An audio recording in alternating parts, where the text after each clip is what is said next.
Bueno, muchas gracias. Un saludo desde Ecuador, desde el Bosque Modelo Chocó Andino. Em, Gracias por el espacio a los colegas de la Red Latinoamericana de Bosques Modelo. Yo voy a abordar 4 puntos en mi presentación de manera muy rápida. Primero quiero contextualizar el tema de la deforestación en Latinoamérica, la deforestación en Ecuador, causas y consecuencias de este problema y oportunidades justamente en esta época de pandemia, de crisis sanitaria y de crisis económica que se avecina en nuestros países.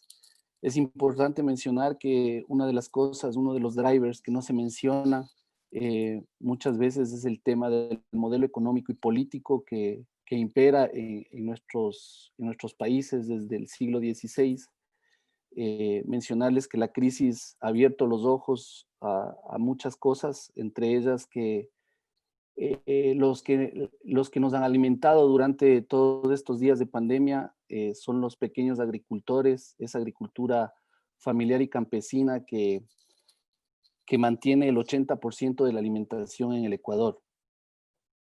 Para contextualizar el tema en Latinoamérica, nuestros países desde el siglo XVI, pero en especial desde los años 90 le han apostado a un modelo extractivo basado en la explotación de combustibles fósiles, de energía, de minería, y esta situación ha ido en aumento en detrimento justamente de la agricultura familiar y campesina, de la conservación de los bosques, generando innumerables conflictos socioambientales a lo largo y ancho de nuestro continente. Eh, Sin embargo, y a pesar de esta economía y de este modelo político-económico que se ha impulsado desde los estados y desde el modelo, los retos para los modelos de vida en las comunidades, en nuestra región, se han acentuado. La brecha urbana-rural persiste, la educación y la salud en las áreas rurales sigue siendo un reto para nuestros países. La crisis ha dejado claro, por ejemplo, que el 60% de la población ecuatoriana en el campo no tiene acceso a Internet o no tiene medios para acceder al Internet, lo cual es muy preocupante porque no podemos salir de la casa, los niños no pueden ir a la escuela.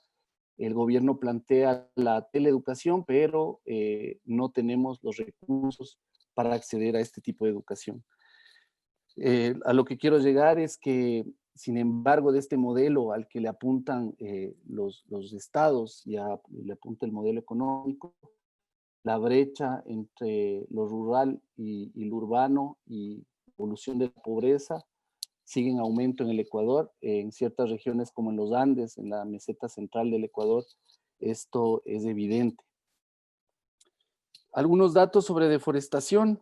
En el Ecuador, se considera en proporción de área y de tamaño uno de los países con mayor deforestación bruta. Cuando uno se pone a investigar los datos son muy diferentes. Unos hablan de 60,000 a 200,000 hectáreas de bosques nativos deforestados. El dato oficial habla de 94,353 hectáreas al año entre el año 2014 y 2016.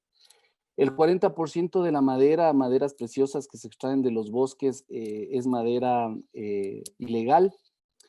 Y el 60% de la madera, los datos oficiales hablan que no tienen documentos o algún documento en regla o algún requisito que no está bien. Los drivers o las causas, a algunos les gusta decir drivers, son la tala ilegal, la expansión de cultivos, la presión de las empresas petroleras, hidroeléctricas y mineras, como en el resto de países de nuestro querido continente. Sin embargo, a esto, en el Ecuador tenemos 9,6 millones de hectáreas de bosques maduros con una gran diversidad altitudinal que va desde bosques amazónicos, bosques en la cordillera de los Andes, bosques costeros, con un gran potencial en términos de bionegocios, de bioemprendimientos. áreas con un gran número de endemismo y muchas áreas en territorios indígenas, en territorios de comunidades afro. Y nos preocupa muchísimo que la crisis sanitaria, que va a derivar en una crisis económica por la que está ya atravesando el país, depende de los combustibles fósiles y seguirá trayendo enfrentamientos entre las comunidades que buscan la conservación de sus territorios. El Estado invierte mucha energía y recursos, y eso es evidente durante estos meses que hemos tenido de aislamiento, para continuar impulsando un modelo de explotación que concentra la riqueza en, normalmente en las urbes, en ciertas manos, en ciertas empresas, en el gobierno, en el Estado, y no invierte la misma energía en cambiar las formas de producción ganadera, agrícola, acuacultura, etcétera, donde vemos desde las bases, desde las comunidades, que el dinero se reparte más equitativamente en la sociedad. Y eso es preocupante porque, por ejemplo, el tema de la extracción minera con la crisis sanitaria que estamos atravesando no se ha detenido. Para poner algunos ejemplos, este es uno de los, lastimosamente, proyectos mineros que ya arrancó en el Ecuador. Uno, solamente tenemos un proyecto, están planificados 7. Cómo ha ido cambiando durante los años la cobertura forestal. Eso no quiere decir, como decía un anterior panelista, que los bosques no estén degradados, son simple imágenes de satélite, en donde podemos ver que cuando acceden a este tipo de proyectos megamineros, bueno, se tienen que hacer carreteras, eso conlleva la deforestación, campamentos, pueblos que van, pueblos temporales que después de la explotación salen, abandonan las áreas, en detrimento de los ecosistemas y en detrimento de las comunidades que de alguna manera tenían unos medios de vida en esos territorios. Aquí se puede ver cómo ha ido cambiando durante el tiempo la cobertura forestal en la Amazonía ecuatoriana al sur del país. Ahora pasamos hacia el norte, a los bosques chocuanos del Ecuador, en donde tenemos una pérdida del 61% de estos bosques. Básicamente la mayor pérdida se da en las zonas bajas de los bosques chocuanos del Ecuador, y está determinado por básicamente 3 factores. Uno, tienen temperatura adecuada, son zonas planas y tienen agua.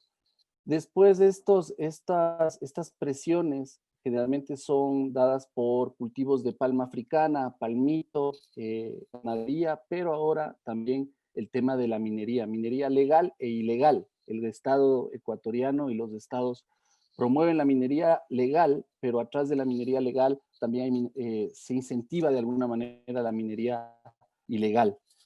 Se ha perdido en la parte baja de estos bosques del 68% por las condiciones que les estoy comentando, y en las partes medias y altas aproximadamente el 50%, porque son áreas más abruptas, donde la temperatura es menor y el acceso al agua es limitado.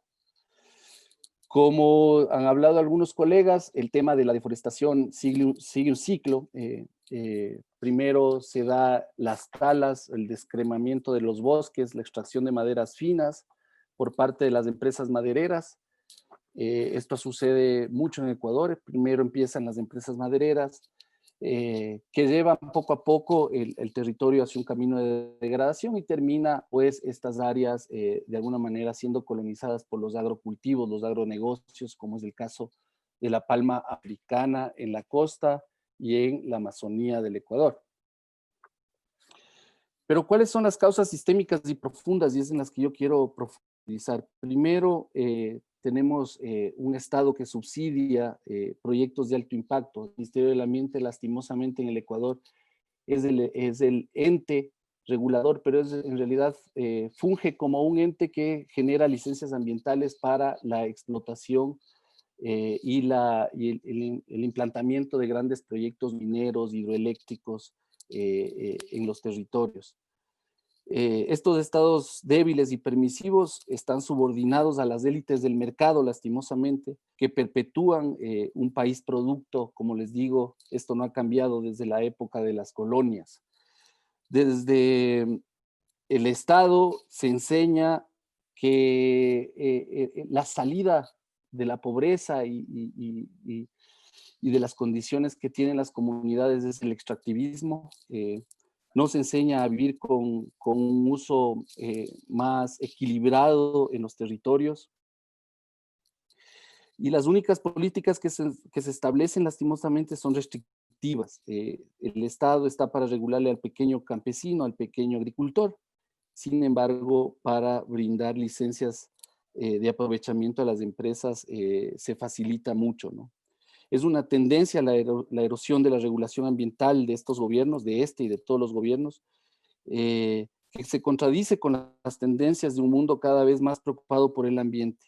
Estamos sometidos a proyectos desastrosos, como el tema, por ejemplo, del extractivismo agroindustrial, megaminería y las mega infraestructuras. Nuestros gobiernos todavía tienen una enfermedad de gigantismo. Creen que hacer la hidroeléctrica más grande, la carretera más grande, o basan sus políticas en este tipo de obras sin preguntarse cuáles son los impactos, para qué, por qué lo necesitamos hacer de esta forma. Y actualmente tenemos incluso varias mega obras que han sido un desastre y que lo único que han promovido es más corrupción en nuestros países. 2 minutos. La inestabilidad política tiene un gran sesgo hacia este mercado primario exportador y de explotación, falta de una visión transversal de sostenibilidad. Vivimos una dictadura, una democracia que yo digo que es una dictadura de un modelo económico fracasado, que no da respuestas a la crisis civilizatoria que estamos atravesando. Sin embargo, sí existen alternativas. Siempre la dificultad cultural de encontrar un camino de equilibrio entre la producción y la conservación ha sido un problema, pero tampoco ha sido impulsado desde los estados, herramientas como la agroecología, la permacultura, la agricultura sintrópica, la agricultura orgánica, ha sido visto como utopías, porque el modelo le sigue apuntando a ese gigantismo, pero también a la escala, a llenar containers, a esos modelos que nos estaban enseñando los compañeros antes, soyeros de Palma, están enfocados en escalas y lastimosamente esos modelos no son los que están alimentando o sosteniendo la vida en nuestros territorios.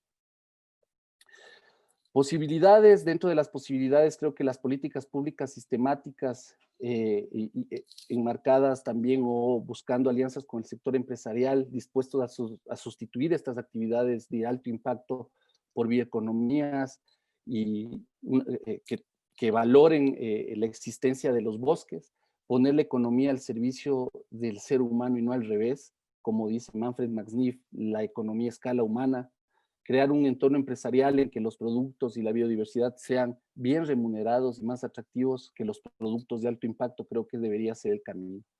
Poner en práctica una economía de restauración forestal que genere productos sostenibles de ingresos locales y que permita también a las comunidades locales participar de las decisiones de sus territorios sin ser desplazados por las empresas de alto impacto con la veña de los estados, creo que es fundamental. Gobiernos que responden al modelo del capitalismo tardío, realmente esa es la tónica en nuestros territorios y creo que para cambiar esta situación tenemos que empezar a trabajar desde las comunidades, desde abajo, desde los territorios, planteando modelos más sostenibles, planteando modelos de vida, de regeneración, debería ser la alternativa. Creo que lastimosamente para mí los modelos políticos económicos son, han fracasado y debemos ver la crisis como una oportunidad para reinventarnos otros modelos y además de bajarnos y destruir varios paradigmas alrededor de la política y de la economía. Muchas gracias.